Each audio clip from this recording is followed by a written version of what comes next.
ملک بھر میں سیلاب کی تباہ کاری کے ساتھ ہی انتہائی دل خراش خبریں آتی جا رہی ہیں۔ سیلاب زدگان کو بے یار و مددگار چھوڑنے کے دل سوز واقعات سامنے آتے جا رہے ہیں۔ کس طرح سندھ کے وڈیروں نے اپنی زمینیں اور باغات بچانے کے لیے بند توڑے اور کس طرح سندھ کے غریبوں پر ظلم ڈھایا گیا، ان کی جانب سیلاب چھوڑا گیا۔ اندرون سندھ میں ماتم کسی صورتحال ہے۔ ننگے بدن اور بے حال لوگوں کی آنکھوں دیکھی داستان نے آصف زرداری کے مزید سنگین جرائم سے پردہ اٹھا دیا ہے۔ عوام تک امداد پہنچانے کی کوشش کرنے والی تنظیمیں جب اندرون سندھ پہنچی تو کیا دردناک منظر سامنے آئے۔ سندھ کے متاثرین وزراء کے خون کے پیاسے کیوں ہو گئے ہیں؟ ایجنسیوں نے کون سی بھیانک رپورٹ شہباز شریف کو پہنچائی تھی جس کے بعد شہباز شریف کو دورہ سندھ میں انتہائی محتاط رہنے کا کہا گیا تھا؟ سری لنکا والی سچویشن اندرون سندھ میں کیوں بنتی جا رہی ہے؟ میڈیا پر کون سا پریشر ہے؟ اصل خبر کو کیوں چھپایا جا رہا ہے؟ ناظرین کرام، پنجاب، کے پی کے اور سندھ بھر میں سیلابی صورتحال اچانک سے ڈیولپ نہیں ہوئی، بلکہ اس میں حکمران اور مقتدر حلقوں کے سنگین جرائم کی کہانی بھی چھپی ہوئی ہے، جس پر سے میڈیا کو اصل خبر بتانے سے روکا جا رہا ہے۔ محکمہ موسمیات کے ڈائریکٹر جنرل نے تہلکہ خیز انکشاف کرتے ہوئے بتایا ہے کہ آج سے 3 مہینے پہلے حکومت اور این ڈی ایم اے کو الرٹ جاری کیا گیا تھا اور انہیں بارہا کہا جا رہا تھا کہ بلوچستان سمیت ملک بھر میں اس بار خطرناک مونسون کا اسپیل آ رہا ہے، غیر معمولی بارشیں ہونے جا رہی ہیں، کسی بھی وقت انسانی المیہ جنم لے سکتا ہے۔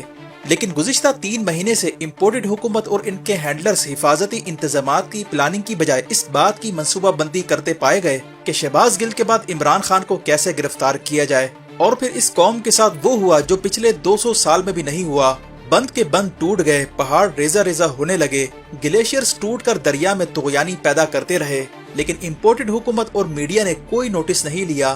بلوچستان، جنوبی پنجاب، اندرون سندھ اور کے پی کے سینکڑوں دیہات صفحہ ہستی سے مٹ گئے۔ قدرت آوازیں دیتی رہی کہ بندوبست کر لو، آپس کی لڑائیاں بعد میں کر لینا، پہلے ملک کا سوچو، لیکن شاید قدرت کو انہیں جھنجھوڑنا مقصود تھا۔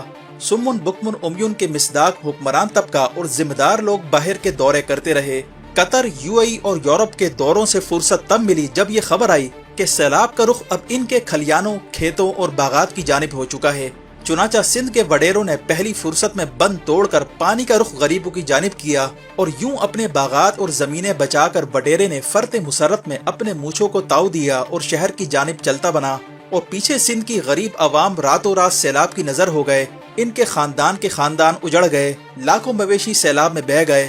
دریائے سندھ میں خواتین، بچوں اور بزرگوں کی بہتی لاشیں جب سکھر اور گڈو بیراج تک پہنچی تو لوگوں کو علم ہوا کہ اندرون سندھ میں کتنی بڑی قیامت ٹوٹ پڑی ہے، اور کس طرح سندھ کے وڈیروں اور پیپلز پارٹی کے وزیروں نے مل کر غریب عوام کی بلی چڑھا کر اس سیلاب کو روکنے کی کوشش کی۔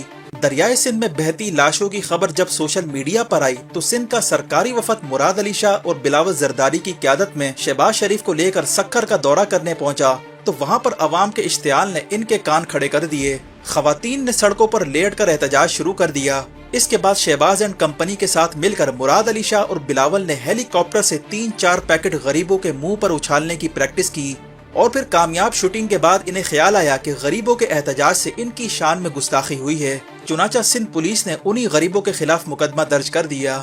رپورٹ کے مطابق شہباز شریف کو ایجنسیوں نے رپورٹ دی تھی کہ سندھ کے حالات بہت خراب ہیں، سندھ کے لوگ وزیروں کے خون کے پیاسے ہو چکے ہیں، اسی لیے اس وقت متاثرین سے ملنا اپنی مصیبت کو دعوت دینے کے مترادف ہے۔ سندھ کی حالت زار کو دیکھ کر جب فلاحی تنظیموں نے کراچی سے اندرون سندھ کی جانب رخ کیا تو سندھ کے وزیر اعلیٰ مراد علی شاہ نے ان کی گاڑیاں رکوائیں اور کہا کہ بھائی کدھر چلتے بنے، یہ سارا امدادی سامان یہاں جمع کرواؤ، ہم خود ہی بانٹیں گے۔ جب تنظیمیں آنکھ مچولی کھیل کر اندرون سندھ پہنچنے میں کامیاب ہوئیں تو سندھ کے وڈیروں کا سامنا ہو گیا، جنہوں نے امدادی سامان کو ہتھیانے کی کوشش کی اور غریبوں کے حق پر ڈاکہ ڈالا۔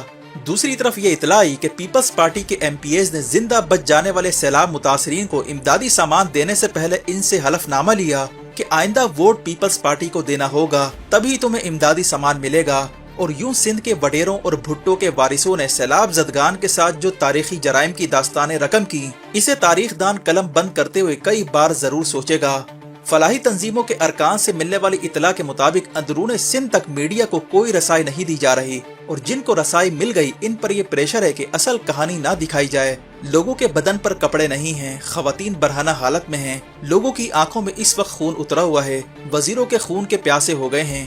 سری لنکا والی صورتحال اس وقت اندرون سندھ میں پیدا ہو چکی ہے، اسی لیے سندھ حکومت کے وزراء وہاں جانے سے اس لیے گھبرا رہے ہیں کہ کہیں سیلاب متاثرین ان کے اگلے پچھلے حساب چکتا نہ کر دیں۔ انہیں بتایا گیا کہ اپنی جان پیاری ہے تو اندرون سندھ کا رخ نہ کریں۔ یہی صورتحال بلوچستان کی بھی ہے، جہاں عین موقع پر سردار فرار ہو چکے ہیں۔